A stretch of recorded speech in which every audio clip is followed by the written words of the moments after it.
Y en el programa del día de hoy vamos a estar viendo qué está pasando con las entradas del Mundial. También vamos a estar analizando a Sir Second Castle y la sanción que le pusieron por marketing de emboscada, ambush marketing. ¿Qué sucedió? También sacaron las nuevas ediciones de camiseta, algunas para el Mundial, algunas de la temporada que viene, Adidas, Nike y Puma.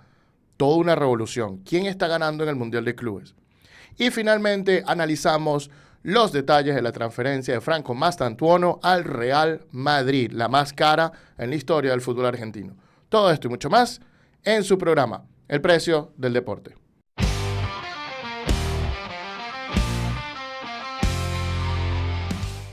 Esto es El Precio del Deporte. Muy buenos días, buenas tardes, buenas noches. Bienvenidos a su programa El Precio del Deporte, producido por Laurea Sports. Soy Antonio Quintero, su anfitrión del día de hoy, especialista en Derecho del Deporte, y es un verdadero honor y privilegio estar con ustedes, los verdaderos hinchas del deporte, para hablar de aquello que más nos gusta. Los casos judiciales en el deporte, el marketing en el deporte, las iniciativas gerenciales que ocurren, todo lo que tiene que ver con la gerencia deportiva en este mundo del entretenimiento. Porque nosotros no solo queremos darte nuestras opiniones, sino también queremos darte información y contexto para que ustedes mismos puedan tomar sus propias opiniones bien informados. Y por eso nos acompaña el día de hoy la dama del Derecho del Deporte, Elena Mundará. Hola a todos y gracias por acompañarnos una vez más. El pivote del mercadeo deportivo, Andrés Moró, mejor conocido como el señor Moró. Hola, ¿qué tal? Es un placer saludarte. También nos acompaña el mago del diseño y la identidad en el deporte desde Montevideo, Uruguay, Brandon Buquet. Hola, un placer estar de vuelta. Y por supuesto nos acompañan ustedes como semana a semana, los verdaderos hinchas del deporte. Pero bueno, hemos tenido unas semanas un poco movidas, ahí hubo eliminatorias, viene el Mundial de Clubes, cuestiones nuevas, cuestiones novedosas, y entre ellas Jefferson Soteldo, justo antes de jugar el partido con la Selección Nacional de Venezuela, la Vinotinto, contra Uruguay, fue anunciado que cambia de club y va a Fluminense. Teniendo en cuenta eso, hicieron una presentación un poco extraña, ¿no? Y pusieron un cuadro y luego lo bajaron un poquito por el tamaño de Soteldo, con el que varios jugadores hacen chistes. Pero bueno, la idea aquí es preguntarte, Brandon, ¿qué te pareció esta presentación en general de Soteldo? Sí, Antonio, bien como mencionas, el Fluminense hizo una publicación bastante original, bastante cómica, y a mí me encanta cómo se manejan las redes sociales en el fútbol brasilero, porque se permiten la libertad de hacer chistes, de burlarse de sí mismo, de comunicar con un tono de humor, y lo hicieron con Soteldo, que hicieron un diseño, y a Soteldo el texto lo pusieron bien arriba y a Soteldo abajito, haciendo referencia a la altura del jugador, ¿no? Pero yo lo veo bastante bien, generó muchísima interacción. No lo veo como una falta de respeto, porque Soteldo también es un jugador que se presta para el humor en las redes sociales, con los bailes, y me pareció espectacular lo que hizo el Fluminense. Sí, está el famoso bailecito de Soteldo, que ahora lo vamos a ver en el Flu. Pero nada, un tono de humor para salir bueno, toda la tensión de las eliminatorias y todo esto, que de hecho tengo una pregunta, Antonio, que capaz tú me puedas responder. Mucho se ha hablado en estos días sobre una posible sanción a la selección venezolana por lo que ocurrió con la selección de Bolivia, que estuvo retenida en el aeropuerto en Venezuela por muchas horas. ¿Eso podría ser una posibilidad? Brandito, la respuesta es que no. No es una posibilidad, porque lo que ocurrió en el aeropuerto es un tema de aeropuerto, es un tema de administración central, es un tema del gobierno venezolano, no es un tema de la Federación Venezolana de Fútbol. La Federación Venezolana de Fútbol no puede tener injerencia en el gobierno como tal, y en todo caso, esto ya ocurrió con Venezuela, también se lo hicieron. Tuvimos un cliente justamente que fue de los que retuvieron en Perú, y tampoco pasó nada. Igual que lo que ocurrió en Perú con la policía migratoria y todo este tipo de cosas, fueron hechos del gobierno, no de la Federación Peruana, y por eso la Federación Peruana no fue sancionado. Lo mismo va a pasar por la Federación Venezolana. FIFA solo regula federaciones. No va más allá de las federaciones, a menos que celebre un contrato directo con el país cuando el país es anfitrión. Y ahí, bueno, pone sus condiciones, porque es una contratación básicamente de tú a tú. Pero este es un tema administrativo. FIFA no puede venir y decir, FIFA puede mediar diplomáticamente, pero eso es una cosa, pero imponer sanciones a la Federación Venezolana por lo que hizo un tercero, en este caso la administración venezolana del país, no puede hacerlo. Así que no veo ningún tipo de riesgos, ¿no?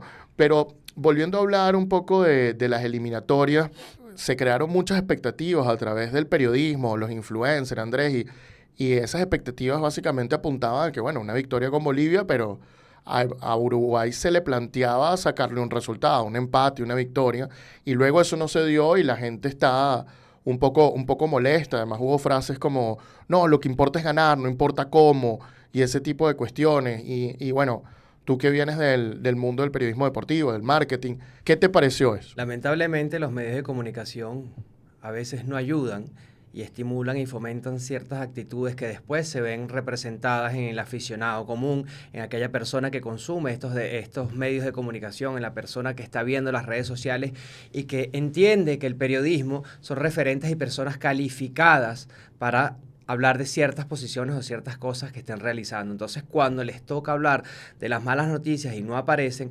lamentablemente el hincha se hace su propia teoría, empieza a formar su propia opinión y a veces puede jugar muy en contra. Yo entiendo que los medios de comunicación requieren vender espacios publicitarios, requieren vender muchísimo para que los consuman, pero no es la manera vendiendo expectativas cuando la realidad no corresponde con esto y sobre todo cuando las noticias son negativas. Así que el llamado es a los comunicadores, a los influencers, a no sobreespecular, a no sobrevender y a entender que hay una realidad y hay una expectativa.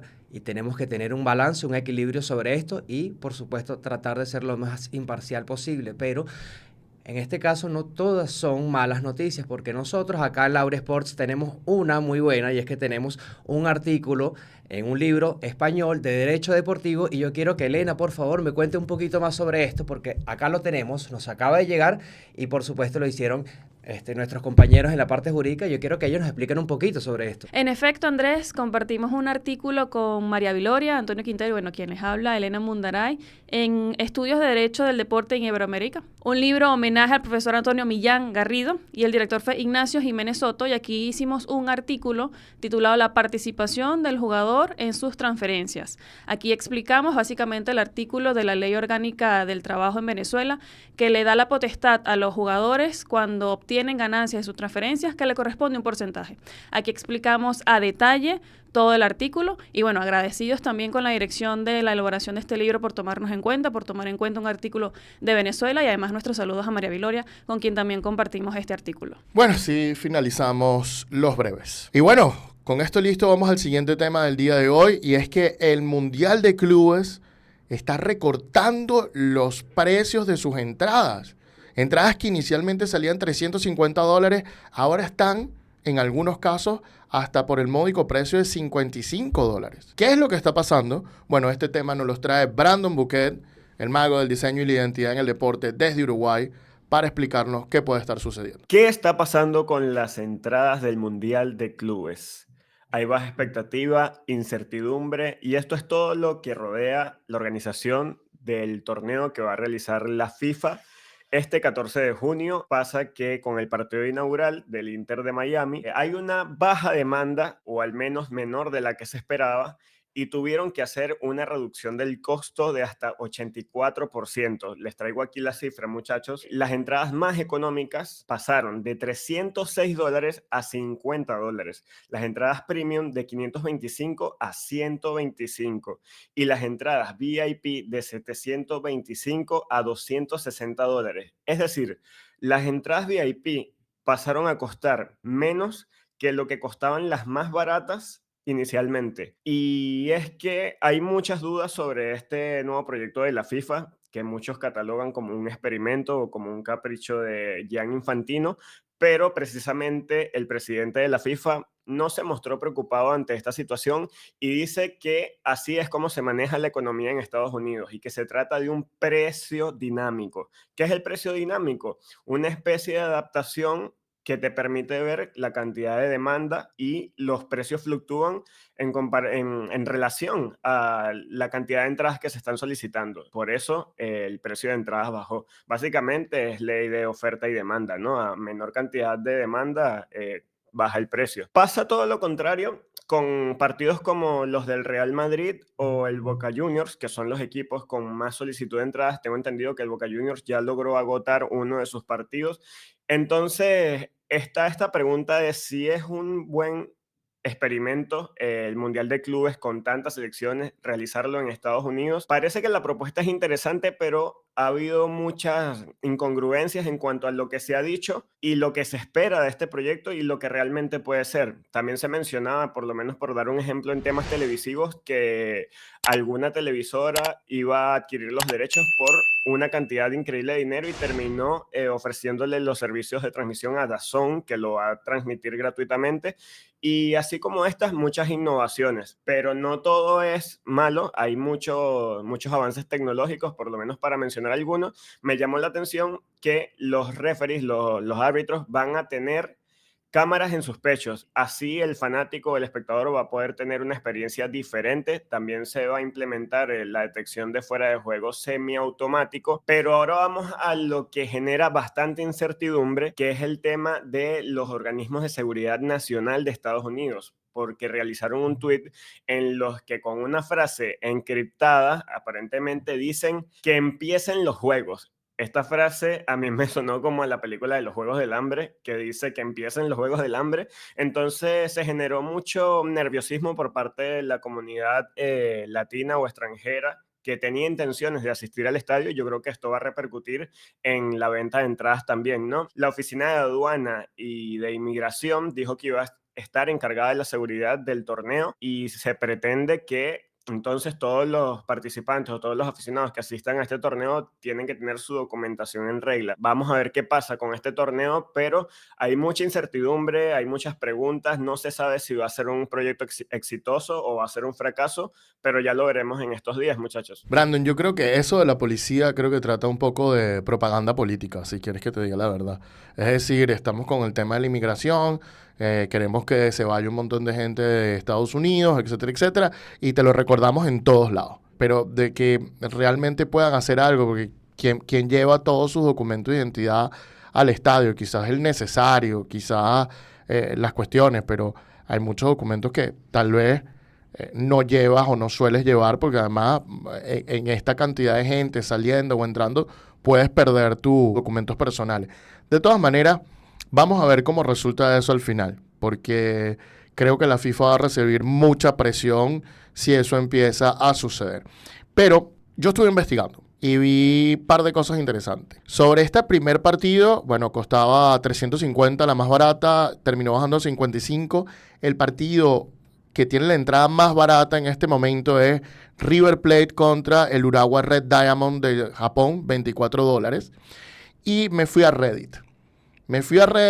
Para ver qué decían las diferentes opiniones de los fanáticos, por qué no estaban yendo a escuchar al fanático, ¿no? Como tal.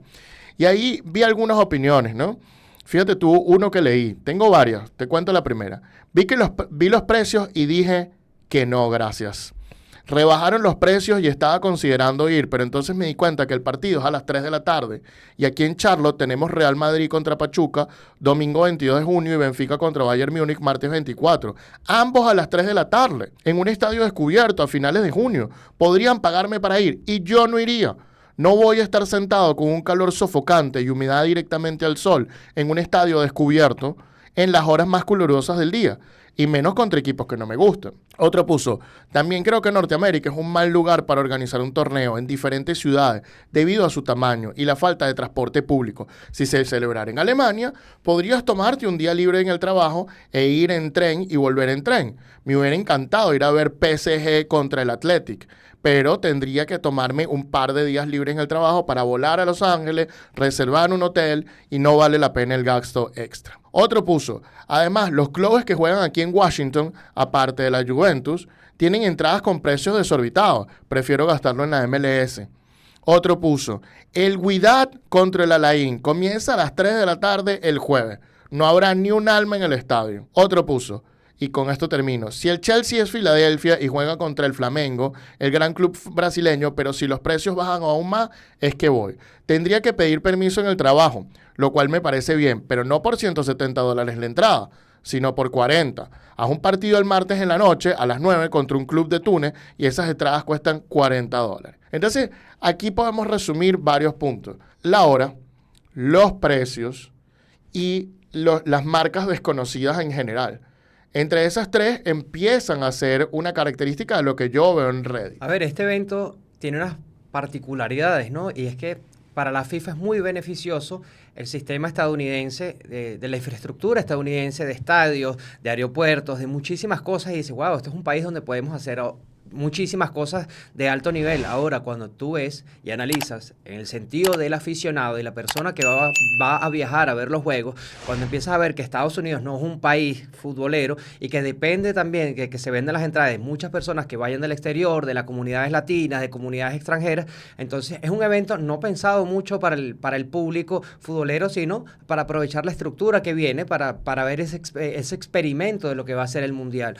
Ahora, a mí me llama mucho la atención y me preocupa mucho que este evento no está pensado en el aficionado, que supuestamente es aquel que quiere ver este tipo de eventos en vivo, y que además, si esto se traspasa a la televisión, se van a ver estadios vacíos y el producto pierde valor, porque a quién le interesa ver un partido con las gradas vacías. Es muy raro. Por ejemplo, estabas hablando del caso de River contra Uragua, que le toca jugar que era la entrada más barata, por supuesto, está en Seattle.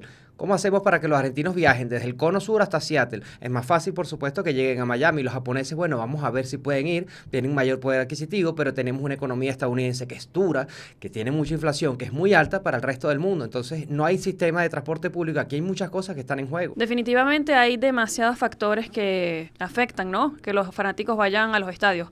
Transporte, precios, pero quiero quedarme también con los precios porque algo rarísimo pasa con las entradas, porque estoy tomando en cuenta lo que menciona Brandon, lo que menciona Antonio, pero yo me di la tarea de revisar en la página web de la FIFA las entradas también para el Mundial.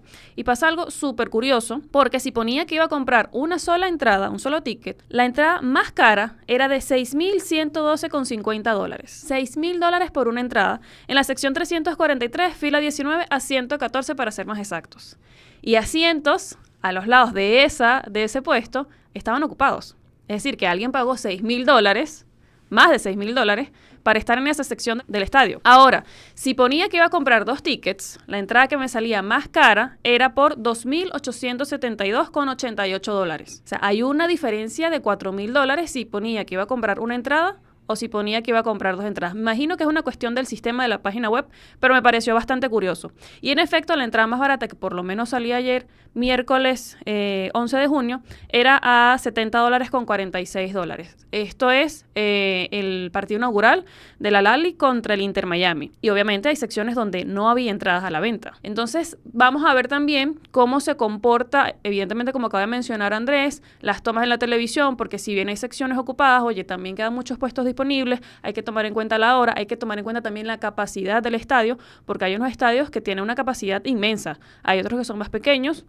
y dependiendo de esto se han cuadrado, planificado ciertos partidos, pero como dice Andrés, esto va a ser un experimento y yo creo que, bueno, va a ser interesante ver cuál será el resultado de todos esos experimentos que están a la luz del Mundial de Clubes ya en pocos días. Entonces, la verdad es que este torneo no han encontrado la manera de cómo mercadearlo. De hecho, se han visto promociones de paquetes de 3 partidos que te aseguran la asistencia a al menos 3 partidos de fase de grupos. Hacen una promoción de que si adquieres una entrada para el Mundial de Clubes, tienes cierta ventaja para el sorteo de entradas para el Mundial de Selecciones del año que viene, que va a ser en Estados Unidos. Y yo creo que va por ahí. Yo creo que están utilizando esta oportunidad o este torneo como un termómetro o un experimento para ir haciendo los preparativos para la Copa Mundial de la FIFA de Selecciones, que se va a disputar en Estados Unidos, México y Canadá el año que viene. Y sí, coincido que es un país que es muy poco amigable para el fanático por las largas distancias que hay entre ciudad y ciudad, que el traslado tiene que ser en avión.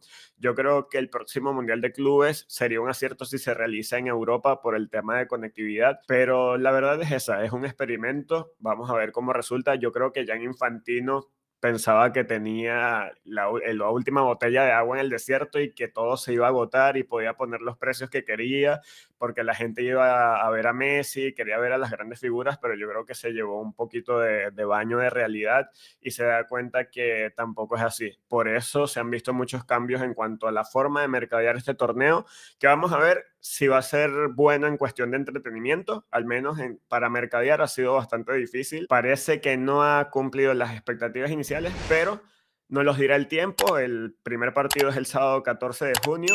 Vamos a ver si el experimento triunfa y se repite. Recordemos que también hemos hablado muchas veces que esto puede ser también una estrategia para competir con una posible Copa de Campeones de Europa o Liga de Campeones de Europa que se ha asomado por allí, muchachos. Hay un tema con este evento y es que los estadounidenses están vendiendo este producto para el público estadounidense o para la gente que vive en Estados Unidos. Y mucho de esta competición no pertenece a los Estados Unidos. Primero, porque no es un país donde el fútbol se consume como el primer deporte para decir que ellos mismos lo van a llenar. Segundo, este sistema de precios dinámicos. Bienvenido al capitalismo salvaje, mi estimado Gianni Infantino. Así es como funcionan los estadounidenses. Y si ellos le encuentran un valor, van a pagar hasta $50,000 por una entrada en el techo.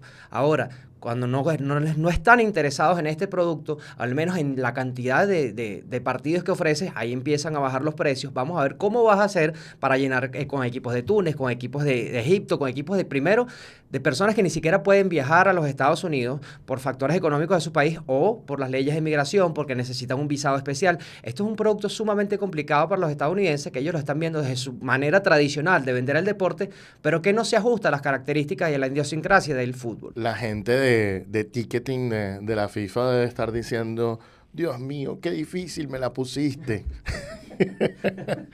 porque pues, es un producto nuevo, ¿no? Y es un producto, y son demasiados experimentos juntos. Y ese es uno de los problemas más grandes que yo veo. Primero tienes un nuevo torneo que expande demasiado la cantidad de equipos de un momento a otro. Estábamos hablando de 8 equipos a 32. Estos 32 equipos, muchos de ellos en este momento no son marcas conocidas para el público norteamericano, para el público europeo, para el público sudamericano, que bueno, que tiene más chance de viajar, bueno, los asiáticos también, ¿no? Y ellos tienen su equipo, ahí sí puede haber alguna diferencia. Estados Unidos se está volviendo un país muy difícil al que viajar en este momento. Y además de eso, empiezas con unos precios muy altos. Empiezas con unos precios de mundial de fútbol, de selecciones, para un nuevo torneo. Entonces, claro, en primer momento, el que estuvo interesado de repente recibe un choque y dice, wow, no, o sea, esto es demasiado caro. Quizás la estrategia debió haber sido distinta en el sentido de que viendo este precio dinámico que le metieron para probarlo para el mundial que viene, que sí va a ser un éxito. Yo personalmente creo que esto, conforme los partidos vayan pasando, va a ir mejorando. Creo que la emoción va a ir creciendo. El torneo es nuevo, en este momento no tiene mucho prestigio como torneos nuevos, pero todo va a ir pasando, va a ir pasando, va a ir mejorando, hasta que yo creo que va a ser un buen torneo este que viene, y vamos a ver en semifinales, octavos de final, etcétera, etcétera. Creo que las cosas van a variar mucho y creo que conforme el torneo vaya pasando, los precios dinámicos van a ir bajando y la gente va a ir adquiriendo más y asistiendo al partido. Yo sí tengo mucha confianza en que esto va a resultar y que dentro de unos minutos, dentro de unos días, no vamos a estar hablando más de este tema, digo yo. Pero esa es mi percepción como tal. Habiendo dicho esto, ¿cuál es la opinión de ustedes? ¿Qué les parece este tema de los precios dinámicos? ¿Qué les parece que el Mundial se esté organizando de clubes en los Estados Unidos? ¿Qué les parece? ¿Cuáles pueden ser los problemas que pueden estar enfrentando este torneo nuevo que está realizando la FIFA? O bueno, no es nuevo, pero digamos que este nuevo formato para el Mundial de Clubes como tal. Bueno, déjenos sus opiniones en la caja de comentarios. Sir Second Castle, Segundo Castillo, el entrenador del Barcelona de Ecuador, ha sido sancionado por Ambush Marketing. ¿Qué es lo que está pasando? Bueno, la dama del derecho del deporte nos trae esta situación el día de hoy. ¿Por qué multaron a Segundo Castillo? Este famoso director técnico que revolvió las redes sociales por el uso de unos extravagantes trajes, que por cierto estoy totalmente de acuerdo, me encantaron. Pero ¿por qué lo multaron? Es la pregunta, ¿no? Porque salió publicado no solamente en la página de Conmebol, sino que se hizo eco de varios medios de comunicación, que lo multaron por $50,000 por la infracción del artículo 6.3.3 del Manual de Clubes de la Conmebol Libertadores, que establece una infracción por marketing de emboscada o ambush marketing. ¿Pero qué fue lo que hizo Segundo Castillo? Bueno, resulta que la decisión no lo dice porque evidentemente está publicado solamente la parte dispositiva, pero en las redes sociales se dio con el motivo. Y resulta que en el partido contra River Plate, Segundo Castillo, además de usar un traje atigrado, tenía un pin, una especie de una chapa blanca en su traje. A mucha gente esto le pareció curioso, evidentemente a mí también cuando lo vi, porque veníamos ya viéndolo con diferentes trajes rosados, trajes grises, trajes blancos. Esta ocasión se vistió de gala, sinceramente, con ese traje atigrado, pero llamando la atención con ese pin blanco. Resulta que esto está ligado con una campaña llamada Loto de Lotería Nacional de Ecuador. Una lotería que hay en este país que estaban usando a Segundo Castillo como imagen de esta campaña. Resulta que a principios de mayo empezaron con una especie de intriga en sus redes sociales, esta Lotería Nacional, poniendo una foto con un pin blanco, un traje detrás, y decía que prepárate, guarda tus recibos de mayo. Pero más adelante salió una publicación ya entera y sabíamos que el personaje era Segundo Castillo, nuevamente con este pin blanco, y resulta que estaban haciendo un sorteo de un traje, que por los recibos que comprabas o de los recibos que hacías uso en la lotería durante el mes de mayo, ibas a participar por ganarte un traje, al estilo de Segundo Castillo. El detalle está en que hicieron uso de la plataforma de la Conmebol en el evento de la Copa Libertadores, específicamente en este partido contra River Plate, para hacer una especie de campaña, de publicidad.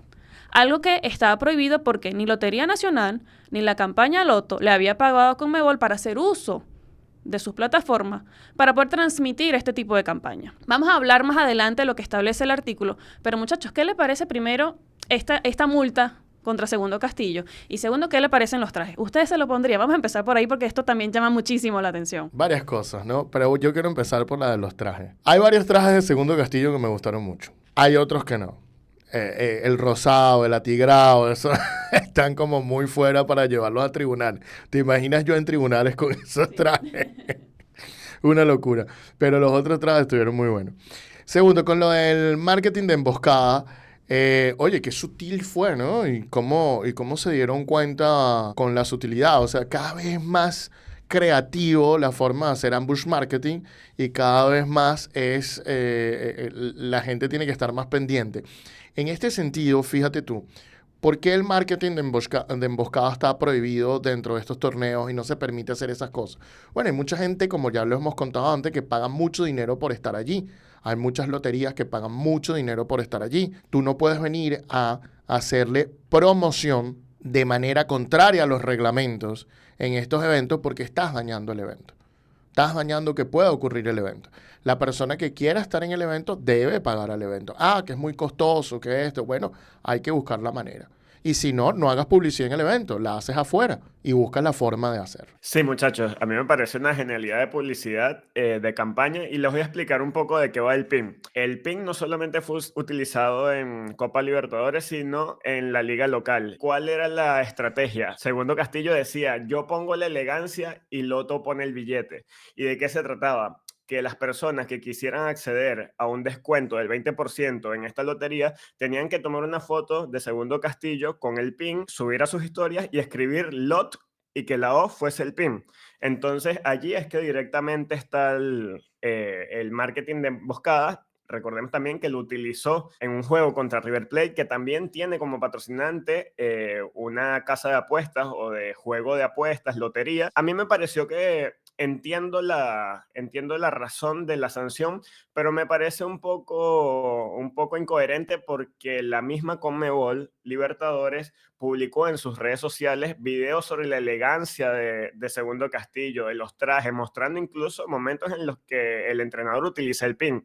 Entonces tú mismo hiciste propaganda de esto, se ve que no estaban enterados de la campaña y cayeron redonditos como el logo de la lotería, pero me parece un poco incoherente que sanciones una vez que tú también promoviste esta publicidad y los atuendos y la estrategia de Segundo Castillo con esta marca. Bueno, yo lo primero que espero es que la Lotería del Ecuador sea la que saque la plata de su bolsillo para que el señor Segundo Castillo o el Barcelona pague esta multa, ¿no? Porque fue una iniciativa de ellos y si bien tiene la colaboración de Segundo Castillo, yo no sé si Segundo tenga $50.000 en el traje rosa para desembolsillárselo y llevárselo a Conmebol personalmente a Paraguay.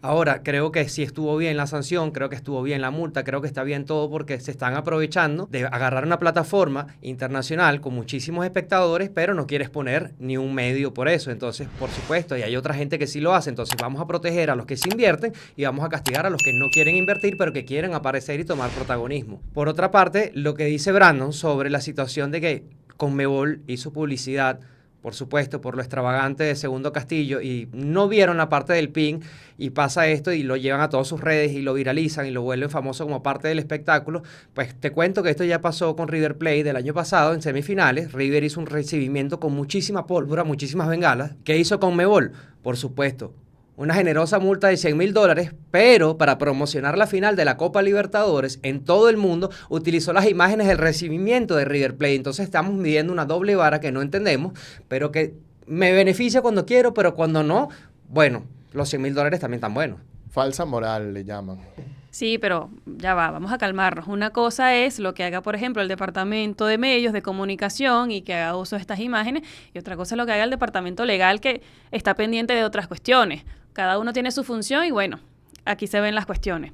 Con respecto a lo que hablaba Brandon, oye, interesante, Brandon, había medio leído eso también por allí, pero en el Instagram de la lotería, en una de sus publicaciones, ponen, ¿te gusta la pinta de Segundo Castillo? Y entonces le toman como que una foto específicamente al pin. No entiendo todavía la conexión entre un pin blanco y la lotería. De verdad que me imagino que es algo que va más allá del propio contexto de Ecuador o de esta lotería, no lo entiendo. Pero bueno, por lo menos por allí iba el camino que ellos estaban promocionándose. Pero vamos a ver, ¿qué significa marketing de emboscada para Conmebol? Porque el artículo es el 6.3.3 del manual de clubes de la Copa Libertadores.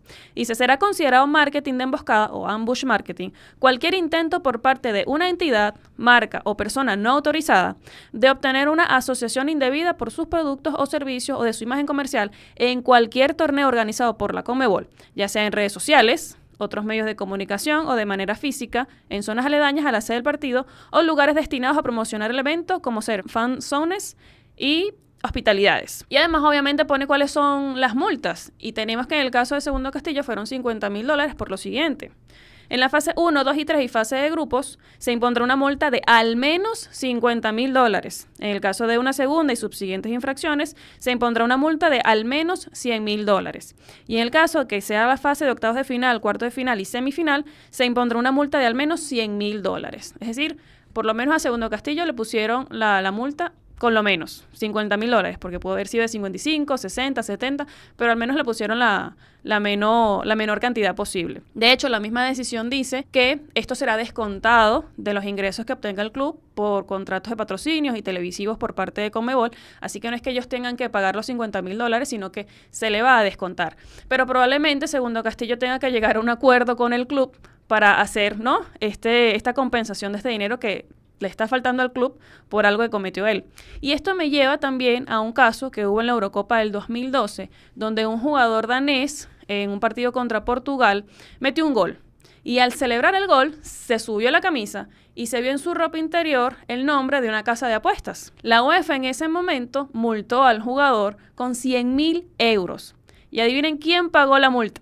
¿Quién pagó estos 100.000 euros? La casa de apuestas. Y de esa manera también la casa de apuestas se hizo publicidad también por estar pagando la multa que le había sido impuesta al jugador. Así que la ingenuidad, la creatividad está a la orden del día. Y bueno, aquí vemos un ejemplo, pero bueno, señores, hay que cumplir las normas. Pasó con Michael Jordan también, pero no era marketing de emboscada. O sí lo era hasta cierto punto, ¿no? Porque recordemos que la NBA, cuando Jordan firma con Nike, tenía unas normas estrictas de que los zapatos debían ser blancos, etcétera, etcétera. Y Jordan empezó a utilizar zapatos de colores rojos y negros. Y bueno, Nike dijo, ¿sabes qué? Pagamos la multa y esto que sea publicidad como tal. Y fue espectacular. Entonces, cuando las multas generalmente están para un efecto de que tú no hagas algo, ¿no? Pero resulta que las multas son fuertes en base a los jugadores y en base a los equipos, que este dinero es bastante, pero no en base a marcas y compañías que están por detrás que pueden tener muchísimo dinero. Entonces, teniendo en cuenta eso, vale, se hace un poco complicado poner el valor de la multa cuando hay tantas personas para que sea eficiente como tal. Pero bueno, con esto dicho, ¿les gustan los atuendos de Sir Second Castle, de Segundo Castillo? ¿O les gustan ese traje atigrado, el traje rosado o alguno en particular? ¿Qué les pareció esta sanción por marketing de emboscada? ¿Qué les pareció la publicidad por parte de la casa de apuestas? Bueno, déjenos sus opiniones en la caja de comentarios. Y con esto listo, pasamos al siguiente tema del día de hoy, y es que Adidas, Nike, Puma y otras marcas más decidieron sacar sus camisetas de las temporadas 2025-2026 o camisetas de ediciones especiales para el Mundial de Clubes. Y bueno, ¿qué marca está ganando en el Mundial de Clubes? Pues bueno, ese es el tema que nos tiene Andrés Moró, el pivote del mercadeo deportivo, el día de hoy. ¿Quién está ganando la batalla de marcas en el Mundial de Clubes 2025? Hablemos un poco sobre el partido que están haciendo estas indumentarias deportivas y estas empresas, estas marcas, para posicionarse y fortalecer su marca de cara a la próxima competición que está realizando la FIFA, que aspira a ser una de las más ambiciosas de cara al futuro y a los próximos años. Tanto así que el prestigio que le quiere dar la FIFA es para que se convierta en la segunda competición más importante del fútbol, solo por detrás del Mundial de Selecciones, que es justamente el año que viene. Pero vamos a detenernos un poquito aquí antes de hablar de las marcas, decirte por qué es importante para una marca estar aquí, por el prestigio que te va a dar de que 32 clubes en una edición inédita, primera edición del Mundial de Clubes que se va a jugar con 32 equipos y que va a ser como una fase de grupos con octavos, cuartos y final como el Mundial característicamente anterior, pues te deja que son 32 equipos de 5 continentes que tienen además hasta 90 nacionalidades de distintos jugadores. Esto va a hacer que todo el mundo voltee a ver y que las marcas digan, oye, yo tengo que estar allí, tengo que hacer presencia y tengo que demostrar que yo pertenezco al mundo del fútbol y que el mundo del fútbol, por supuesto, estoy yo aquí y yo soy el que forma parte de esto también. ¿Quién se está posicionando hasta ahora? ¿Quién está ganando el partido? De 10 marcas de indumentaria deportiva, solo 3 llevan 75% de los equipos que van a jugar el Mundial de Clubes, que está a pocas horas de empezar. ¿Quiénes son estas 3 marcas y por qué lo están haciendo? Adidas, el rey de las marcas en el mundo del fútbol, Adidas siempre se posiciona como la empresa que más quiere pertenecer al fútbol y que el fútbol le pertenezca a ella. Lleva hasta 12 clubes en esta edición. 12. Esto representa 1/3 de lo que está haciendo el resto de los demás. 1/3, o sea, hablamos de 12 equipos, es un número significativo e importante. Y no son solo 12 equipos cualquiera. La mayoría de los equipos que lleva Adidas son de los más históricos, de los más tradicionales, con mayor afición y con mayor título. Entonces, ¿qué hace Adidas aquí? Vamos a detenernos un poco, vamos a hablar de Adidas, porque Adidas también tiene un convenio con FIFA desde 1970. Adidas también es sponsor de la competición y Adidas siempre quiere posicionarse en este deporte como el rey del fútbol. ¿Cómo lo ven ustedes y qué creen que está haciendo Adidas para posicionarse? Y si creen que lo va a hacer así y que esto le va a jugar en contra o le va a jugar a favor. Qué interesante esto que nos comentas, Andrés. Adidas es una marca particular. Todos sabemos su historia con Puma, la pelea de Adi Dassler y su hermano, y luego como Horst Dassler se convirtió en un representante, el hijo de Adi Dassler, importantísimo. Recordemos aquí que FIFA entra entre los años 66 y 70 a la FIFA y que ha tenido problemas justamente por este tema de controlar o de patrocinar a la FIFA como tal. Adidas llega y entra Horst aquí con el presidente Sir Stanley Rouse, y después incluso hay la historia de que apoyó a Joao Belanche y a Sir Stanley Rouse en la elección de los años 74, a Joao en el último minuto. A partir de ahí, el patrocinio de Adidas con FIFA fue tan fuerte, que incluso una corte en Alemania tuvo que decidir el reglamento de equipamientos de la FIFA que fue hecho para quitar las camisetas de Puma, que eran sin mangas en el Mundial del 2006 y se determinó de que esto había sido un abuso de posición dominante de Adidas por su conexión con la FIFA. Ahora Adidas nos trae tremendas camisetas, hoy salió la del Manchester United y todas tienen el mismo template o todas tienen un template parecido, excepto la del Inter de Miami. Me encantó la del Inter de Miami, está bien, me encantó la de Boca Juniors, está bellísima la de Boca Juniors, no me gustó la del Manchester United. Honestamente no me gustó. Real Madrid está bastante linda, especialmente la tela, y esas fueron más o menos las que pude ver en general. Mira, antes de hacer este programa yo estaba pensando, ¿cuál es la necesidad de estar haciendo tantas camisas por cada torneo, por cada competición? Y después te das cuenta, no, sí, es totalmente necesario. Primero, obviamente, por los ingresos que me da una marca como lo es Adidas, que quiere posicionarse siempre. Y además tiene todo el sentido del mundo cuando es uno de los grandes patrocinadores de FIFA, cuando está involucradísimo con este mundial y cuando además se lleva la mayoría de clubes participantes en este mundial de clubes. Así que sí, tengo que sacar camisas, tengo que promocionarme, tengo que darle a la gente lo que le gusta y tengo que seguir haciendo, ¿sabes? Mi parada aquí de yo soy la empresa que tiene más carácter aquí con el fútbol y no puedo desaprovechar la oportunidad. De Adidas me encantó la de Boca y me encantó la de River. Están dentro de mis favoritas de estas ediciones especiales para el Mundial de Clubes y lamentablemente tengo que decir que de Puma no me gustó ninguna. Ya después más adelante ustedes discutirán eso, pero ahí les dejo mis impresiones momentáneamente. Qué salomónica, me gustó la de River, me gustó la de Boca. A mí las de Puma sí hubo varias que me gustaron. Bien, muchachos, y pueden gustar o pueden no gustar, pero la realidad es que Puma cada vez está abarcando más terreno en el mercado del fútbol. Siempre solemos ver que la proporción de la distribución de marcas se la disputan entre Nike y Adidas, suele ser un 40-40 y 20% Puma y otros acompañantes. Y esta vez Puma superó a Nike en participación. Tienen 7 equipos en la Copa Mundial de Clubes y es bastante interesante porque cada vez en este duelo entre llevarme una selección, llevarme un club, Portugal, una selección que normalmente vestía de Nike, hoy en día viste Puma. Cada vez está logrando más terreno. Vamos a ver si en algún momento le dará para tener mayor participación de Adidas, que yo creo que es una tarea muy difícil, pero Pumas con estrategias arriesgadas, jugándosele un poco más con el diseño, ha logrado bastante aceptación entre el mundo del fútbol. Pueden a veces no gustar, a mí me gustó mucho la de el Al Hilal, que tiene una especie de luna, me llamó la atención que la promocionaron o la estrenaron en un evento de moda, en una pasarela. Me parece una forma bastante bonita de anunciarla y es algo que se ve más seguido, lo hemos mencionado muchísimas veces. Camisa de fútbol, la camiseta de fútbol como una prenda del día a día, como una prenda de moda y cada vez vemos que esto es más común y bueno, a mí me gustaron un par, la de Palmeiras está muy bonita también, pero es cuestión de gusto. A mí me encantan las Adidas, yo como que soy muy amante de la marca, no sé si nota, siempre tengo algo Adidas encima, entonces siempre voy a hacerte en Adidas. Me gustó mucho la de Boca, me parece increíble, y la de Real Madrid también me pareció muy bonita porque me recuerda al Real Madrid donde debutó Cristiano Ronaldo, pero me llama la atención eso, el repunte de Pumas y que Nike está perdiendo terreno. Bueno, vamos a cerrar con Adidas porque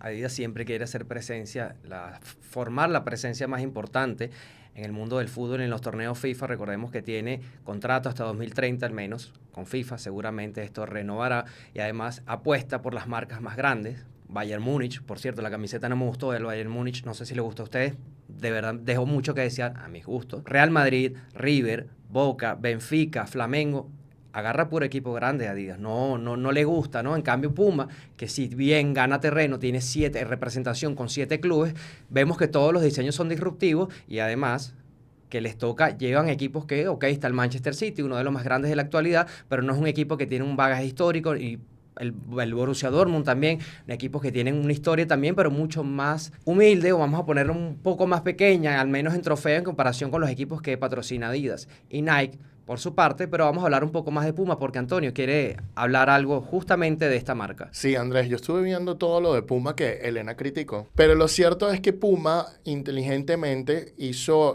estas camisetas que sacó un poco para el Mundial o en este momento, son camisetas colaborativas con la diseñadora Kick Sports. Esta diseñadora fue la que se encargó de hacer todos los templates, todas las ideas, y cada template está conectado a ciertos valores del club, a ciertos valores del sitio, de donde son estos clubes, contando historia. O sea, es mucho más que un diseño, es también una historia detrás de la camiseta. Pero no solo eso, cada colección trae un kit super retro shirt, una camiseta retro, trae una t-shirt también de kit super diseñada, trae un short, unos pantalones, una chaqueta reversible y unos zapatos, unos tacos guayos de fútbol como tal. A mí me pareció genial todo lo que están haciendo con esto. Personalmente de Puma me gustó mucho Palmeiras, me pareció espectacular, me gustó mucho Borussia Dortmund y bueno, también hoy me gustaron mucho todas estas cosas. Pasando ya a Nike, Nike hoy también sacó varias camisetas entre ayer y hoy. La del Paris Saint-Germain está, mi amor, con te quiero. De verdad que es bellísima. La primera camiseta del Paris Saint-Germain me gustó muchísimo, muchísimo, muchísimo. De verdad que de lo más destacable. También me encantó la campaña de Nike que trajo de vuelta a varios ídolos, ¿no? Trajo a Ronaldo con el Inter, trajo a Ronaldinho con el Paris Saint-Germain y trajo a varios otros jugadores, a Fernando Torres con el Atlético de Madrid y a Didier Drogba con el Chelsea, todos ellos vistiendo estas camisetas. Me parece fantástico porque es iconic, como dice la Gen Z. Fíjate que Nike siempre hace este tipo de cosas. Recuerdo un mundial que tanto fue el ruido que hicieron con Ronaldinho como patrocinador de Nike, que la mentalidad del consumidor, cuando le decían encuestas, pensaban que Nike era el sponsor oficial del Mundial de Fútbol, creo, no sé si recuerdas 2010 o 2010 o 2006. La gente decía que era Nike y no que era Adidas, y Adidas pagaba un montón de dinero por todos lados y era el sponsor oficial. Nike se aprovechó de eso con campañas publicitarias y se posicionó. Ahora le toca también una dura batalla. Tiene equipos interesantes como el PSG, como el Inter Milan. Tiene equipos grandes. Vamos a ver qué hace afuera donde se pueda mostrar para posicionarse y pelearle también a la gigante alemana, ¿no? Bueno, Nike le quitó a Alemania, la gigante alemana. Así que dime tú si no está haciendo cosas interesantes. Eso de Sudáfrica, lo que ocurrió fue que en el centro de Sudáfrica pagaron una promoción años antes, 3 o 4 años antes del Mundial, y la pagaron por muchos años, y lo que sucedió es que los aficionados y pasaban por el centro de esa ciudad, de Johannesburgo, y se confundían por la marca tan grande que era Nike y la asociaban con el Mundial.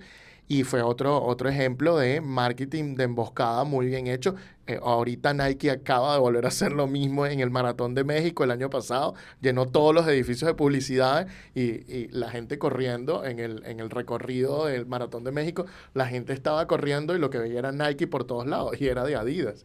Entonces, este marketing de emboscada tan fuerte que hacen estas compañías no es lo correcto, no está bien, pero pasa y es parte de la guerra de marcas. Mira, vamos a cerrar esto con hablamos de las 3 principales marcas, quedan 7 y las voy a mencionar. En este caso son New Balance, Dynasty, Macron, Reebok, Kappa y Umbro. Y hay una excepción, que es una empresa que se llama Charlie, que es el patrocinador del Pachuca, que estuvo a punto de meter 2 equipos. Si recuerdan que León también iba a ir al Mundial, pero ya no, tenía 2 equipos. Y vamos a ver cómo estas 7 marcas restantes pueden capitalizar su presencia en el Mundial de Clubes y qué pueden hacer. Y además que estamos hablando de camisetas, vamos a hablar cómo pueden ir estas camisetas al Mundial de Clubes, porque FIFA tiene un reglamento muy específico que no deja a todos utilizar la cantidad de publicidades que consideran los equipos, sino que hay un reglamento que te pone hasta 2 publicidades por camiseta. Una es en la parte frontal, como acá, y otra es en una de las mangas, porque en la otra manga va a ir el logo oficial de la competición y no permiten ni en la parte posterior, permiten publicidad, y esto fue una regulación, cosa que la FIFA fue un poco permisiva, ya que el Mundial de Selecciones no lo permite, pero acá sí, porque entiende que hay unos convenios comerciales mucho más atractivos, pero también le puso limitantes. 1, no puedes cambiar el uniforme para la competición. Llegaste con un uniforme nuevo, es tu uniforme y va a ser tu uniforme, no lo puedes cambiar a mitad de la competición. 2, tu patrocinador o sponsor principal no puede, o tus patrocinadores principales no pueden cambiar de la noche a la mañana, solo para la competición. Tienen que ser tus sponsors que ya estaban antes. Entonces no podemos estar jugando con eso de que llegué, cambié de sponsor, me pagaron dineral y después me voy y vuelvo al anterior o vuelvo a uno nuevo por menos dinero. FIFA te pone las reglas bien claras sobre esto para que no cometan ningún tipo de mercadeo de emboscado, alguna táctica evasiva para ganar más dinero, ¿no? Y finalmente, para cerrar ya este tema de las camisetas de las marcas, el logo del Mundial de la FIFA de clubes va a estar 4 años como un parche para aquel campeón. Lo va a tener que utilizar 4 años como el logo de campeón de la Copa del Mundo de la FIFA. Muy bien, yo quería agregarte algo sobre Umbro. Y es que, ¿tú te acuerdas de esa marca Castore que en algún momento nos contactó para hacer algún contacto con algún determinado equipo y patrocinar a algunos equipos en Sudamérica? Bueno, esa marca no le fue muy bien al final y varios equipos se quejaron y la dejaron. Resulta que Castore hizo una jugada comercial bien interesante, que es que no sé si compró completamente a Umbro o una parte, pero básicamente se metió en Umbro y toda la mala reputación, entonces ahora la pudiera lavar diciendo, bueno, ya no soy Castore, ahora soy Umbro, pero soy la misma gente. Entonces me llamó un poco la atención esa situación. La pregunta es para ustedes. ¿Qué camiseta les gustó más? ¿La del Real Madrid, la del Paris Saint-Germain, la de Boca, la de River, la de Flamengo, la de Palmeiras? ¿Qué les parece la asociación de Puma con Kick Sports? ¿Qué les parecieron todas estas camisetas? ¿Qué les parecen las reglas que acaba de contarnos Andrés, que acaba de poner FIFA con respecto al Mundial de Clubes? Bueno, déjenos sus opiniones en la caja de comentarios. Y con esto listo, pasamos al siguiente tema del día de hoy. Y es que Franco Mastantuono ha pasado al Real Madrid por un precio aproximado de 45 millones, pero el fichaje va a terminar costando 60 millones.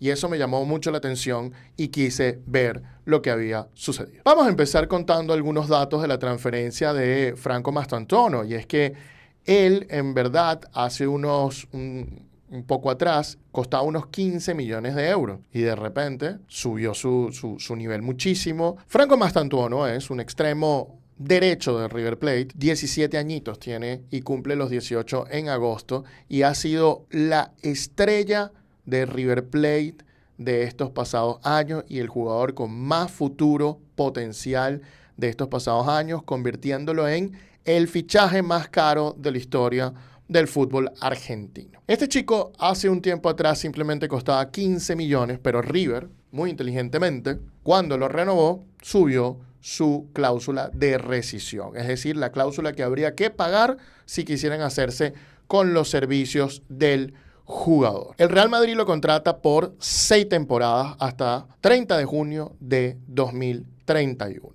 Es el tercer refuerzo del Real Madrid, luego de Dejan Hudson y Trent Alexander-Arnold. Y una de las cuestiones más interesantes a comentar es el tema de por qué Franco Mastantuono va a jugar con River Plate el Mundial de Clubes y no con el Real Madrid, si el Real Madrid ya está haciendo la transferencia como tal. Además de comentar todo el tema de impuestos, además de comentar algunos otros detalles más. Pero habiendo dicho esto, es importante preguntarle a mis compañeros, empezando por Andrés Moró, ¿qué le parece el fichaje de Franco Mastantuono al Real Madrid? Impresionante, ¿no? El talento de este jugador de apenas 17 años deslumbra. Se ha visto que ha tomado el protagonismo. De hecho, es uno de los protagonistas en el equipo de Marcelo Gallardo.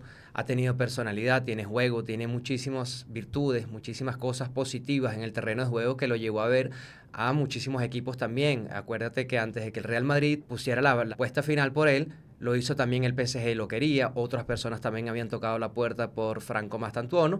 Y pues, lamentablemente, para los otros equipos, Real Madrid, por su condición y su jerarquía, impuso una cantidad, impuso la negociación y además el jugador dijo que sí. Pero es una de las figuras que más promete del fútbol mundial. Promesa aún todavía. Sí, muchachos, una medida que está utilizando mucho el Real Madrid, ¿no? Y que bastante bien le ha funcionado, ¿no? Ha visto hacia Conmebol, recordemos que contrató a Valverde de Peñarol, a Hendrik de Palmeiras y ahora mira hacia el fútbol argentino, también Vinicius del Flamengo y ahora Mastantuono. le ha salido bastante bien, está apostando por el talento joven sudamericano y bueno, no es la primera vez que contrata por una cifra significativa a un jugador menor de edad y va a tener que esperar un poco para poder utilizarlo en sus competiciones oficiales. Vamos a ver cómo le sale con Endrick, capaz al principio no funcionó tan bien, pero son apuestas a largo plazo como lo ha sido Valverde y como lo ha sido Vinicius. Justamente de ese tema quería hablar, Brandito. ¿Por qué Mastantuono va a jugar con River Plate el Mundial y no lo juega directamente con el Real Madrid? Bueno, primero y principal hay que explicar que las transferencias de menores de edad están prohibidas de jugadores que tienen menos de 18 años. Muchos me van a decir, sí, pero Franco Mastantuono tiene pasaporte italiano. Es cierto. Y entonces pudiéramos observar la segunda, una de las excepciones de FIFA, que te dice que entre los 16 y los 18 años tú puedes ser transferido dentro del espacio económico europeo o dentro de la comunidad europea como tal. Ahora, Franco Mastantuono no está en la comunidad europea, está posicionado en Argentina, en Buenos Aires. Es decir, que en principio este artículo no le aplicaría, pero luego vamos a volver a ver el caso de Valentín Bada, este jugador que fue al Girondins de Bordeaux, etcétera, etcétera, y lo interesante que fue, y donde sí se le permitió la transferencia desde también Uruguay directamente al equipo francés, porque se entendía que la transferencia era también y le aplicaba también a la nacionalidad europea. Es decir, que el Real Madrid pudiera tenerlo. Ahora bien, para hacer esta transferencia, los trámites son complicados, la FIFA te lo puede denegar, tienes que alegar este precedente de Valentín Bada, puede ser un trámite súper pesado, y teniendo en cuenta que el jugador cumple 18 en 2 meses, justo antes de que comience la temporada, ¿por qué no esperar para efectuar la transferencia? Va a ser mucho más sencillo. Esa es en parte la razón de por qué Franco Mastantuono no juega el Mundial. Otro de los temas que me pareció sumamente interesante es el tema tributario y la cantidad de millones de euros que se van a pagar, que va a tener que pagar el Real Madrid de forma extra en temas tributarios, y lo quiero explicar. Hubo un colega nuestro, Marcelo Vicellares, que en Twitter publicó lo siguiente, lo pueden ver en pantalla. Dice, la transferencia de Mastantuono será la más alta del fútbol argentino de toda su historia. Cláusula de salida, la cláusula de rescisión, por 45 millones. Además, AFA se va a llevar un 2%, 900.000. El sindicato de futbolistas se va a llevar un 0,5, 225.000. El fondo de retiro de los futbolistas se va a llevar un 2,5, 1.125.000. Tributación española, un 19%, 8.550.000. Total aproximado, 55.800.000. Y entonces, eso me puso a cabezón a investigar, bueno, pero ¿por qué se está pagando esta cantidad de dinero a Hacienda Española si el dinero lo está recibiendo River Plate en Argentina? Esto no tiene un sentido como tal, y entonces quise investigar qué es lo que está pasando. Bueno, lo cierto es que en España tienen una ley de impuestos sobre la renta de no residentes en España. Y esa ley, dependiendo de los convenios de doble tributación que se firmen con los diferentes países, puede aplicar a los clubes de fútbol, y ya ha aplicado. Le aplicó, por ejemplo, al Santos de Brasil, donde le embargaron incluso un precio de transferencia que le iba a pagar el Almería por $1.800.000. Imagínate tú que Hacienda Española le embargue al Santos de Brasil $1.800.000 en impuestos por transferencia de jugadores. Vamos a ir paso por paso. ¿Qué son estos convenios de doble tributación? Son convenios entre dos países que se hacen para que tú y las residentes de estos países, cuando tienen relación el uno con el otro, no tengan que pagar impuestos en los dos, sino que pagando impuestos en un país, ya el otro reconoce que fueron pagados. ¿Qué sucede con los convenios? Y esto es muy importante para Venezuela, porque Venezuela tiene el mismo convenio bilateral con España que tiene Argentina y que tiene Brasil. ¿Qué sucede en los convenios de Argentina y Brasil? Que se comparte la tributación para estos temas. Y cuando digo se comparte, es que cualquiera de los dos pudiera tributar, pero España, que es mucho más incisivo, va mucho más rápido a hacer la tributación y la reclama para ella como tal. Entonces, ¿qué sucede aquí? Que este impuesto sobre la renta, España dice, mira, como el jugador se está viniendo a España y el derecho se está ejecutando en España, entonces River tiene que pagar a España. Así lo reconoce España como tal a través de varios opiniones que ha dado. Como tal, hay una opinión muy interesante, que es la opinión que dieron en el caso de James Rodríguez y el Mónaco, cuando fue James del Mónaco al Real Madrid, y el Mónaco tuvo que tributar en España. Bueno, lo mismo está pasando con River y con los equipos brasileños. Y lo mismo va a pasar con cualquier club venezolano que venda un jugador a un equipo español. Por lo cual hay que tener bien claro y asesorarse con abogados tributarios españoles. Nosotros conocemos varios increíbles abogados tributarios españoles. Hay que estar bien claro, porque si tú no redactas bien el contrato, te van a sacar ese dinero de tu precio de transferencia. River, con grandes abogados como tiene, al igual que Boca, al igual que los grandes clubes suelen tener grandes abogados, obviamente coloca en la redacción del contrato una cláusula que dice, por supuesto, están pagando la cláusula de rescisión y tal vez no tiene que existir contrato, pero generalmente para arreglar estos temas se hace una contratación y se pone, mira, son 45 millones netos libre de cualquier retención. Y así River directamente puede embolsillarse este tipo de cuestiones. Quiero decir que toda esta información la saqué de la página web de Cuatro Casas, una gran firma española, un artículo de John Bonnet, Laura Pla, Carles Quindós y también de Sportlo.es, en un artículo de Paula Hernández Cabañas que explica verdaderamente dónde vienen todos estos datos. Como dices, Antonio, justamente hay que tener cuidado cómo se contrata, cómo se hace la redacción de este tipo de transacciones. Y esto me hace recordar que justamente cuando salieron las noticias de esta transferencia, leí de un abogado de Argentina, Diego Fraga, especialista en cuestiones tributarias, haciendo una explicación de este tema y de las implicaciones que tendría River Plate para el pago de estos impuestos. Y en una cita al tuit que pone Diego Fraga, adivina ¿quién responde? Nuestro querido y admirado Ariel Rec, incluyendo en su tuit un antecedente de hace poco del Tribunal Arbitral del Deporte, un laudo del 30 de abril del 2025, justamente tratando este tema de impuestos y de cómo en el contrato se solucionó, o bueno, justamente por la redacción del contrato es que fueron al tribunal, pero cómo están redactadas las cláusulas es que te da la potestad al club vendedor de pagar o no esos impuestos. Voy a tratar de resumir más o menos este laudo, que además Ariel era el abogado de Argentinos Juniors, quien transfirió en el 2017 a un jugador al Málaga. ¿Qué pasaba con este contrato? Mira, había varias cuestiones. Lo primero es que la transferencia había sido por $2 millones. En la cláusula segunda decía que la cantidad en brutos con impuestos estaba incluida y que en todo caso iba a estar a cargo del vendedor, es decir, de Argentina Juniors.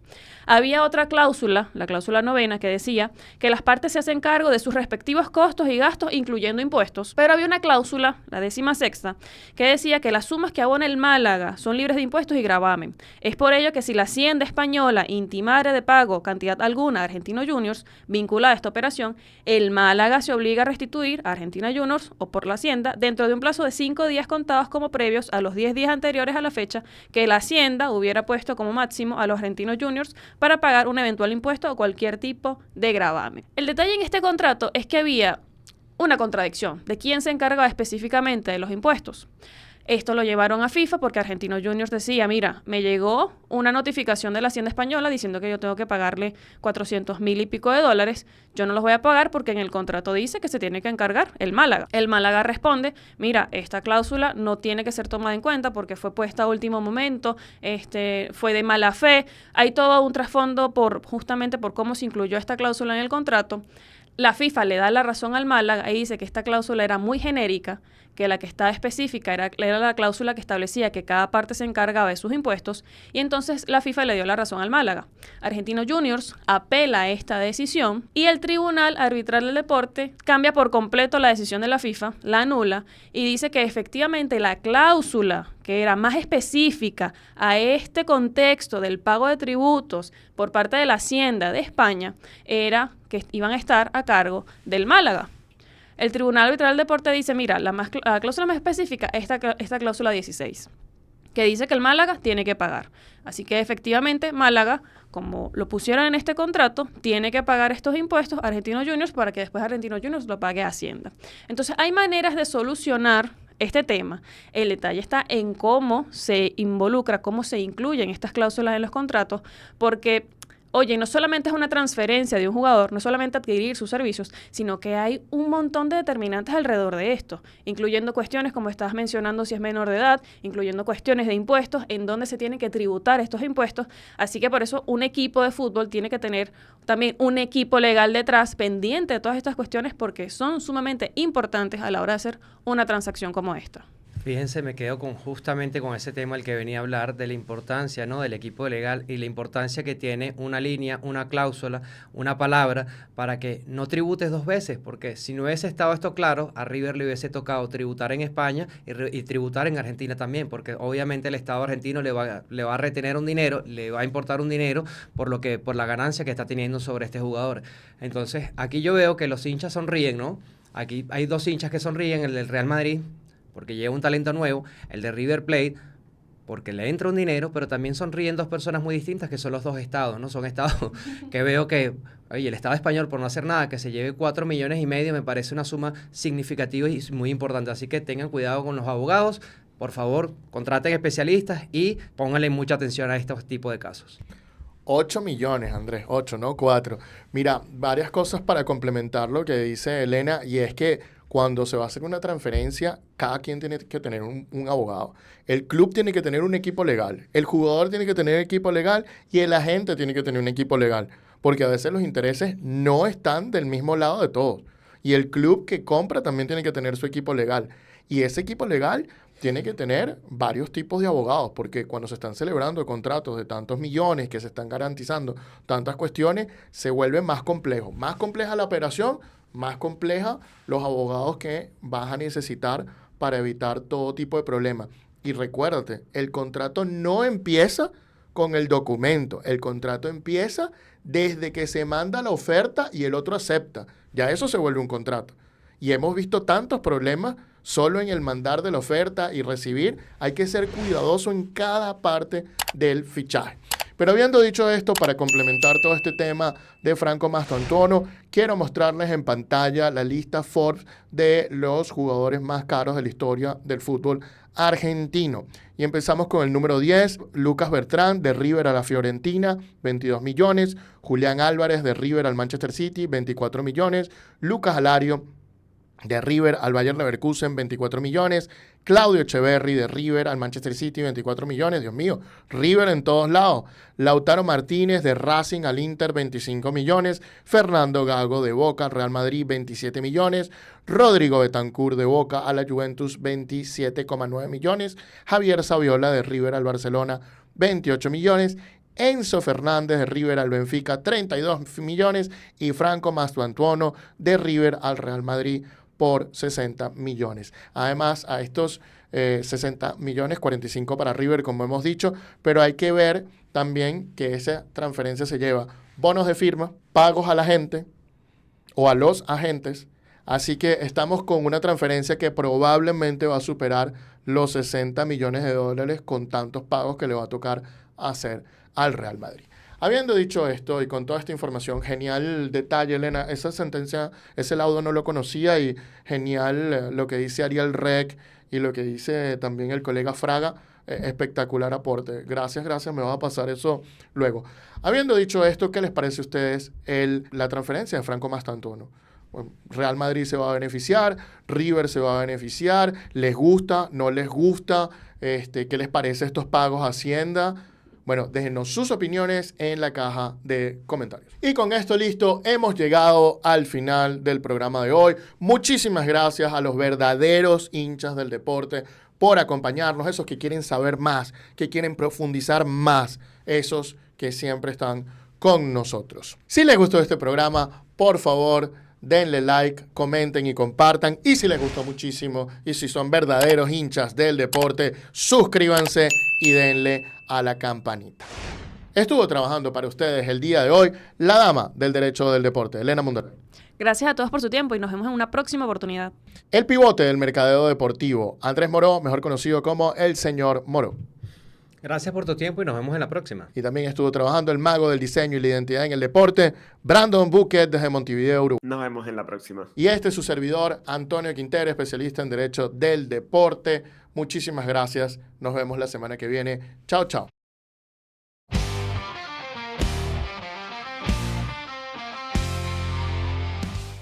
Esto es el precio del deporte.